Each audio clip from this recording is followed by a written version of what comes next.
It's time for another episode of the Woodsmith Shop. On today's show, we're building a patio table, perfect for your next outdoor gathering.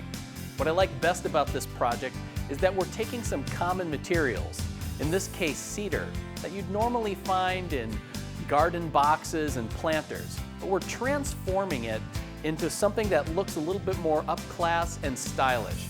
And you'll learn all the techniques for building a project to stand the test of time while enduring and looking great outdoors. We're gonna get things started with Logan building a strong and sturdy base.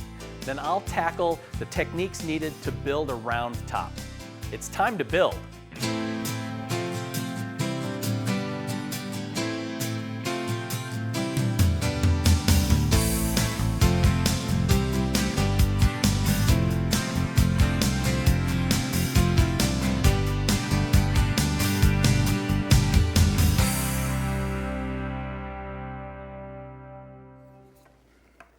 So our patio table starts off with the base. To form the base, we're going to use a couple of pieces of dimensional cedar. And we're going to make two cross members, basically like this. So we're going to have to half lap these guys together. Like I mentioned, there's going to be two of these. There will be a lower one that's going to have a couple feet on it. Then there will be an upper one to support the top that Phil's going to make in a little bit. Those are going to be connected together by these cedar posts. So to connect these, we need to form some mortise and tenons. I've started routing these mortises already. What I've done is I've laid out the mortise locations, and then I made this plywood template.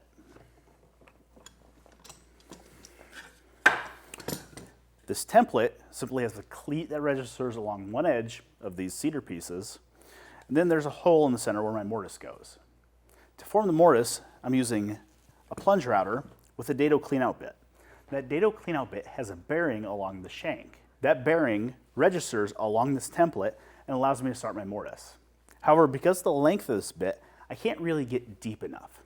So what I'll do is I'll make a couple passes first to form a shallow mortise, and then I'll simply remove this plywood template and route deeper. At this point, that bearing is just going to guide along the inside of that mortise we started. I'm going to do that on all these cross members, then we'll go ahead and talk about creating the half laps. So now that all the mortises are done, we can concentrate on getting these pieces to fit together with half laps. And to do that, I flipped two of these over because we want to route the half lap on the bottom side and the top side of the mating pieces. So opposite sides. So I flipped two of them, and I've drawn a line where one edge of my half lap is going to go.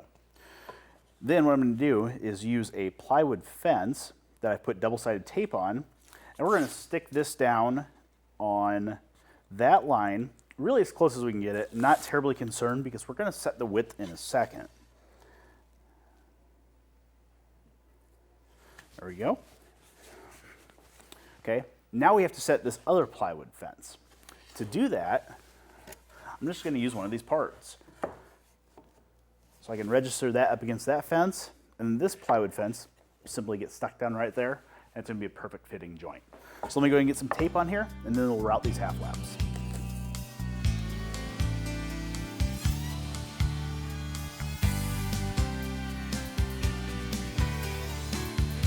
So when it comes to getting in the middle of these half laps, if you have an auxiliary router base for your router, you can probably get in that pretty easily and clean that out. However, with a smaller palm router like this, that small base gets a little tippy. So instead what I like to do, especially something soft like the cedar, is simply to use a chisel.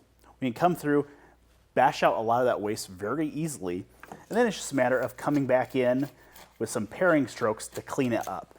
We're not really concerned about how this surface looks as long as it's flat and the joints go together. So I'm going to go ahead and route this other half lap. Then we'll talk about getting the tenons cut on those uprights. Forming the tenons on the ends of the post is pretty straightforward.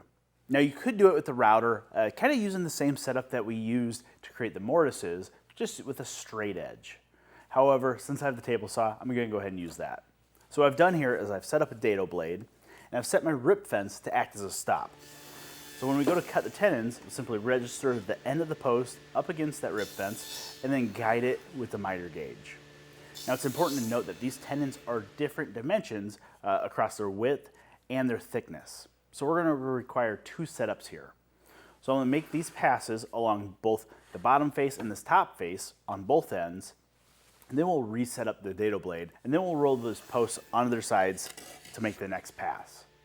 And while we're here at the table saw with the dado blade set up, I'm going to go ahead and bring in those top cross members.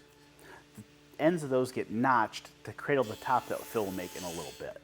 So we might as well do that while we're here.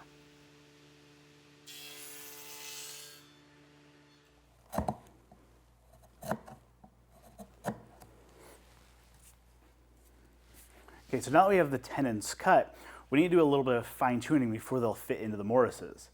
The tenons are left with squared corners off the table saw. However, our mortises we cut have rounded corners from the radius of the router bit.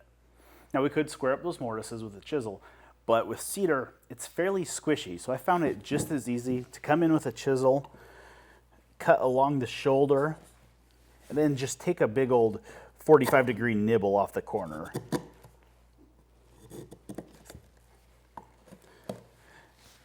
That knocked off corner is going to be more than enough to get this tenon to go into the mortise. So let me go ahead and finish this end, and then we'll glue this base together.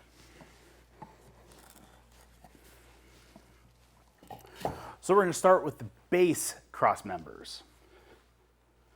And as you can see, I went ahead and screwed on some pads that are going to act like feet. That's going to lift this entire thing up off the bench, so as we're gluing this together, we get some clamps in there. So we'll go ahead and take some good weatherproof, waterproof glue, because this is going to live outside, and we're going to apply that to that half lap, and then we'll clamp this together. Okay, there we go. Now it's going to sit nice and sturdy while we're going ahead and installing these posts. So now it's just a matter of applying glue to the mortise, to the tenon, and then putting them in place, and then capping the entire thing with his top cross member.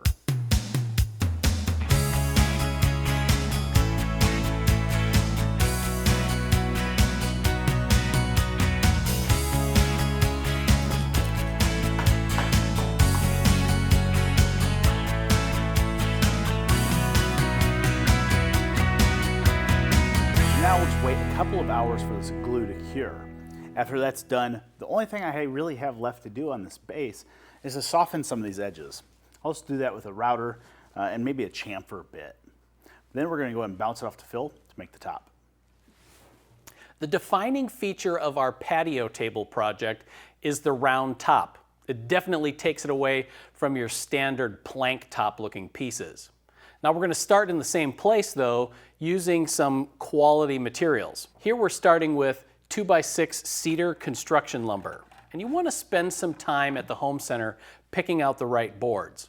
I'm looking for pieces that are flat and straight primarily.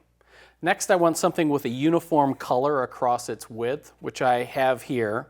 And while there are some knots, they're pretty small and they're pretty tight, so they're not going to be as visually distracting. Now, what I will say is that sometimes you have to pick your battles. The bottom side of this board, for example, has some pretty visible sapwood in it. That's a lighter color. However, if we keep it to the bottom, and some of that's going to get cut away as we start making our parts, so I do have a nice looking show face. Now I want to kind of take the curse off of these boards so they don't look like construction lumber. So I'm going to go to the joiner and the planer and then cut my pieces to size. So here we have something that looks a lot more like furniture lumber rather than construction lumber. Our first step is to turn 8 individual blanks like this into an 8-sided assembly, and from there we'll cut it round. So what I want to do now is head over to the miter saw and bevel the ends of the boards. There are 2 main goals I have when I'm working at the miter saw. First, I want all of my parts to be a consistent length. Second, we'll focus on getting an accurate, consistent angle on both ends. To tackle the first one, I've clamped a stop block to the fence on the side wing of my miter saw station here. That way, as I cut the pieces, all I have to do is make sure that the end of the piece is contacting that stop block to know they're all going to be an identical length. As for the angle, we need to cut these for a 22.5 degree miter on each end. Now, most miter saws will have that as one of the detents on there. However, it may not be accurate. So you want to do some test cuts and dial in the setting to make sure that it's going to be just right. Once you're ready, it's time to start cutting. But this isn't like just lopping boards off to length. We want to get a good quality cut. So I have a good blade here, and I'm going to take my time making each of the cuts. After I've cut through the piece, I'm going to turn off the saw, let the blade come to a stop before I raise it back up again to flip the piece around. Now, while you think you might be able to just glue up the 8 sections that we have into a octagonal shape, what we would end up with is relatively weak glue joints here because of all the end grain that's exposed. So what we're going to do is reinforce the joints with a spline. To do that, we need to cut a slot across each end of all of our pieces. So I'm going to do that with a dado blade that I've installed in the table saw. It's raised to 1 inch high, and then I've set it with the fence so that it's going to cut the dado, or that slot, centered on my workpiece. Now, for consistency's sake, what I want to do is keep the same face of the workpiece against the fence. So I'm just going to mark all of my pieces with an X. And that way, I'll make one pass holding the workpiece like this, and then I'll flip it around and come at it from the other direction in order to keep that same consistency. Well, it didn't take long, and we're ready for a little bit of assembly here. Now, with the 8 sides that make up the outer ring of the top, that can be a recipe for disaster if you want to try and do that all at once. What I'm going to do is tackle it one joint at a time. So I have 2 of the pieces here, and I have my orienting X marks facing up so that I'm going to get flush surfaces once this is all glued up. Now, to connect them, we were talking about those splines, and here's what they look like. They're relatively short pieces, about 3 inches wide. What's really important here is taking the time to size them to be a snug, kind of a press fit into those slots. That way you're going to get a really strong long grain to long grain glue joint. Now, the big challenge in gluing up these 2 sections here is that once they're connected, I really don't have any square edges to apply good clamping pressure.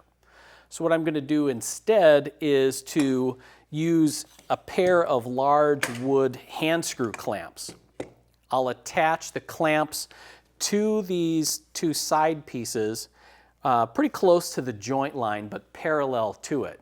Once they're clamped in place, then I can apply glue to the spline and to the slots and the mitered faces. Then I can use smaller bar clamps and clamp onto the hand screw clamps, and that will draw the joint together tightly. We'll let that sit for about 45 minutes to an hour, then you can pop the clamps off, and then we'll connect 2 sections together to make a half round section of our tabletop. The most complicated of the glue up steps is when you have your 2 halves and you're ready to join them together. That's because you have 2 joints to take care of at the same time.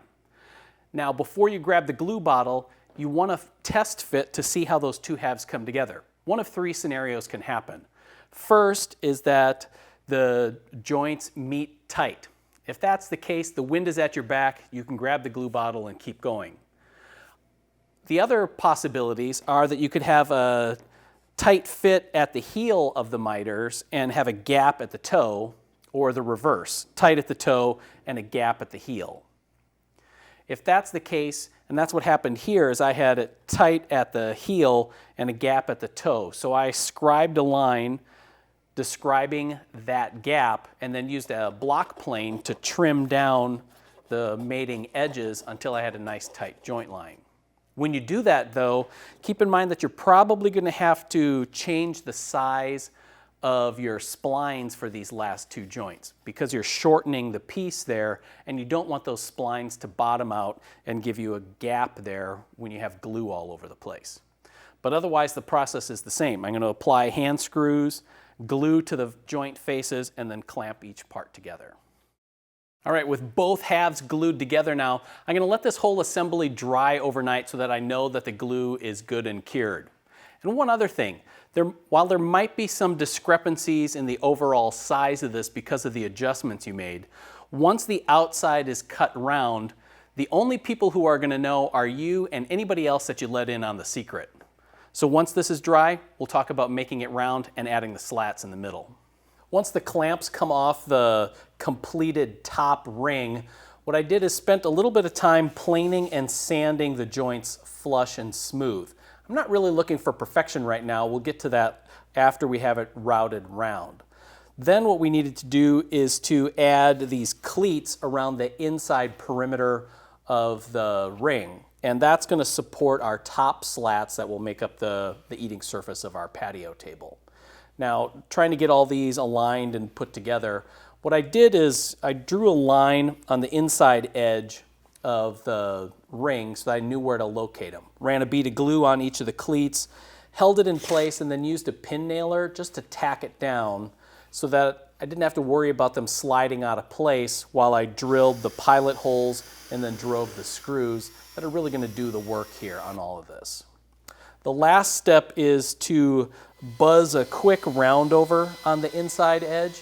And what that does is eases the edges so that you don't have a real sharp edge there.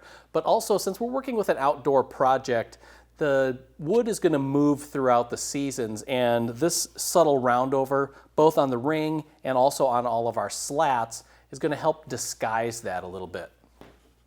So what I want to do now is I have the center slat fit, and after rounding it over, I'm going to drill a hole in the middle, and then we can talk about creating this round and making it look right. At the center of our middle stile here, I drilled a small hole that's going to be the pivot point while we turn this tabletop into a round outer profile. Now, I drilled the hole in the top side because we're going to end up drilling a much larger hole here for a patio umbrella. If you're not going to go with that route, there are ways to do the same job here, but without creating a hole. Now, to make the tabletop round, I have a router trammel jig here. On one end is a plunge router that's going to do the actual cutting, and it's anchored on this aluminum rule that has an adjustable stop on it. On the bottom side, you can see that pin, and that pin fits into our hole and will register the jig as I move around. Now, we're cutting through some pretty thick material here, so I'm going to do this in several passes. It's cedar, so I can be a little heavier on those passes, but for the final one, I don't really want to cut into the bench top again, so I'm going to put a sacrificial piece of foam insulation underneath it just for that final pass as we complete the shape.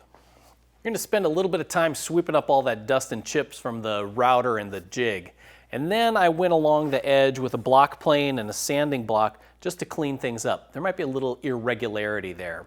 What we can do now then is to work on filling out the field of the slats that go in the tabletop. And I'm starting with the full-length slats in the middle. Now, on each side of that wide center slat, we can get two more. And I'm going to start by installing this outer one first. And the reason is I want the corner of that slat to meet right at the miter joint on each end. So you kind of want to tap it around to be able to get it into that spot. Then I'm going to drive a pair of screws into the end, and then the inner slat will go in between, obviously, if it's the inner slat, and then I'll space it by eye so that I have a nice even gap all along the length of it. Now, the remaining slats are going to be angled on the ends. So I have a bevel gauge that I can set against one of the slats and then one of the side pieces here, and that's going to describe the angle. I can mark that on the end of the other slats and cut that at the miter saw, and then use a sanding block or a block plane to sneak up on a nice fit and start working my way out towards the ends.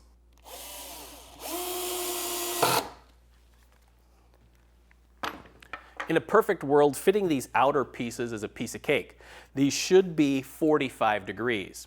I don't live in that world, so the miters were a little bit off of 45. I did some fine tuning at the miter saw to try and get them close, but inevitably I went over to the edge sander and just tweaked either the heel or the toe of each of those pieces in order to get the fit that I was looking for. The Then before you attach them, don't forget to head over to the router table and buzz a quick round over on the top edges of all the pieces. Now the last thing that I have to do here on the top before handing it off to Logan is to put a 3/8 inch round over on both the bottom edge and the top edge.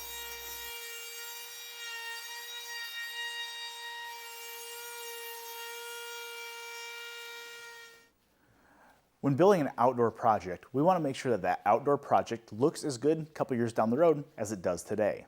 Let's take our patio table here, for example. We've built it out of red cedar. That cedar is going to give us a great foundation because it's a weather-resistant wood. There are other species that are as weather-resistant, but cedar is a great choice and it's available readily. Now, the next step is going to be putting a good quality outdoor finish on that project. That can be one of a couple of things. The first, like you see down in the base, is paint. Paint's a good weather-resistant finish. It's going to act as a moisture barrier so the wood can't soak up water, and it's going to block UV rays that can weather and damage that wood.